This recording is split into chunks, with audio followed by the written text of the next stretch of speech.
kelak di hari kiamat, setelah semua ahli surga sudah mendapatkan bagiannya masing-masing, ada seorang yang paling akhir Allah angkat dari neraka. Ia juga orang yang paling akhir memasuki surga. Kira-kira apa yang akan ia dapatkan dari sisa-sisa surga? Berikut penuturan lengkapnya dari Rasulullah. Dalam hadis sahih riwayat Imam Al-Bukhari dikisahkan bahwa orang-orang bertanya kepada Nabi Muhammad, "Wahai Rasulullah, apakah kita akan melihat Allah pada hari kiamat nanti?" Beliau menjawab, "Apakah kalian dapat membantah bahwa bulan akan nampak jelas pada malam purnama?" Mereka menjawab, "Tidak." "Apakah kalian dapat membantah bahwa kalian dapat melihat matahari bila tidak ada awan yang menghalanginya?" Mereka menjawab, "Tidak." Beliau lantas menjelaskan bahwa kelak para penduduk surga akan dapat melihat keagungan zat Allah secara jelas, layaknya manusia yang saat ini dapat melihat bulan purnama dan matahari. Kemudian Nabi Muhammad melanjutkan penjelasannya bahwa manusia akan dikumpulkan pada hari kiamat di suatu tempat. Lalu Allah Subhanahu wa Ta'ala berfirman, "Barang siapa menyembah sesuatu di dunia, maka ia akan mengikuti apa yang ia sembah. Maka di antara manusia ada yang mengikuti matahari, di antara mereka ada yang mengikuti bulan atau bentuk sesembahan-sesembahan lainnya. Kemudian tinggallah umat Nabi Muhammad yang di antaranya ada kaum mukminin dan ada pula kaum munafikin. Mereka berkata, 'Inilah tempat kedudukan kami hingga datang Tuhan kami. Apabila Tuhan kami telah datang, pasti kami mengenalnya.' Maka Allah berfirman, 'Akulah Tuhan kalian.' Allah kemudian memanggil mereka, lalu dibentangkanlah jembatan di atas neraka Jahannam.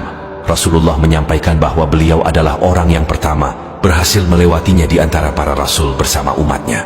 Pada hari itu, tidak ada seorang pun yang dapat berbicara kecuali para rasul, dan ucapan para rasul adalah, 'Ya Allah, selamatkanlah, ya Allah, selamatkanlah.'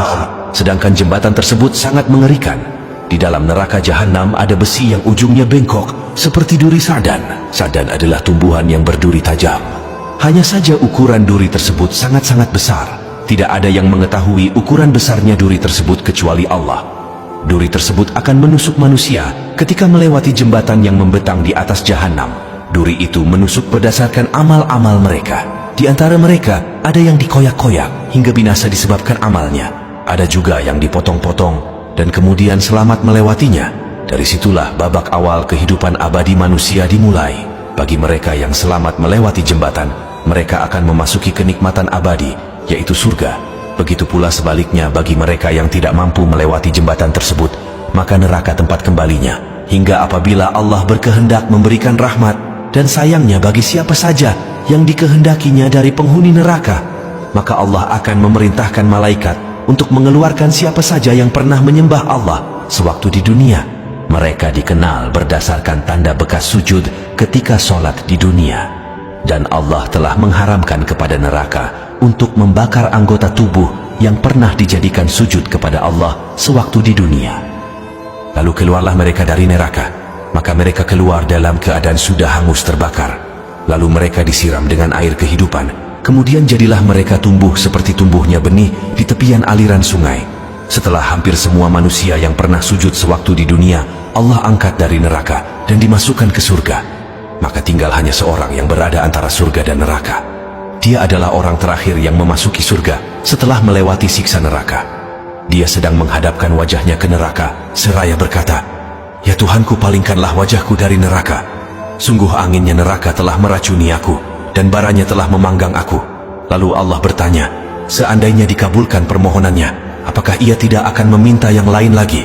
Orang itu menjawab, "Tidak." Maka Allah membuat perjanjian dengan orang tersebut sesuai dengan apa yang diucapkannya. Kemudian Allah memalingkan wajah orang tersebut dari neraka. Maka ketika wajahnya dihadapkan kepada surga, dia melihat taman-taman dan keindahan surga, lalu terdiam dan tertegun. Orang tersebut seolah telah lupa dengan perjanjian sebelumnya. Ia kembali memohon kepada Allah, "Ya Tuhanku, dekatkan aku ke pintu surga." Allah Azza wa Jalla berfirman, "Bukankah kamu telah berjanji dan mengikat perjanjian untuk tidak meminta sesuatu setelah permintaan kamu sebelumnya?" Orang itu menjawab, "Ya Rabbi, aku tidak mau menjadi makhlukmu yang paling celaka."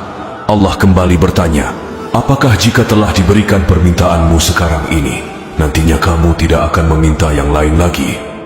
Orang itu menjawab, "Tidak, demi kemuliaan-Mu, aku tidak akan meminta yang lain setelah ini. Maka Allah kembali membuat perjanjian dengannya. Lalu orang tersebut didekatkan ke pintu surga. Maka manakala orang itu sudah sampai di pintu surga, dia melihat keindahan surga dan taman-taman yang hijau serta kegembiraan yang terdapat di dalamnya. Orang itu terdiam dan tertegun. Kemudian orang itu berkata, "Ya Allah, masukkanlah aku ke surga." Allah berfirman, "Celakalah kamu dari sikap kamu yang tidak menepati janji. Bukankah kamu telah berjanji dan mengikat perjanjian untuk tidak meminta sesuatu setelah kamu diberikan apa yang kamu pinta?"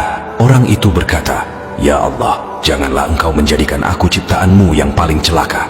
Dalam kelanjutan hadis sahih tersebut, Nabi Muhammad menjelaskan bahwa Allah tertawa atas sikap orang itu. Sebagai catatan, kita hanya wajib mengimani kejadian tersebut tanpa diperbolehkan untuk menanyakan atau membayangkan bagaimana tertawanya Allah. Kemudian Allah mengizinkan orang itu memasuki surga. Setelah itu Allah berfirman, "Bayangkanlah." Lalu orang itu membayangkan tentang kenikmatan surga yang akan ia peroleh. Hingga setelah selesai apa yang ia bayangkan, Allah berfirman kepadanya, "Ini semua untukmu dan dilipat gandakan 10 macam yang serupa dengannya." Dalam hadis lain, Imam Muslim meriwayatkan bahwa orang yang kedudukan surganya paling rendah akan diberikan kekayaan layaknya kekayaan para raja di dunia. Kemudian ditambahkan 5 kali yang serupa dan dilipat gandakan kembali 10 kali lipat.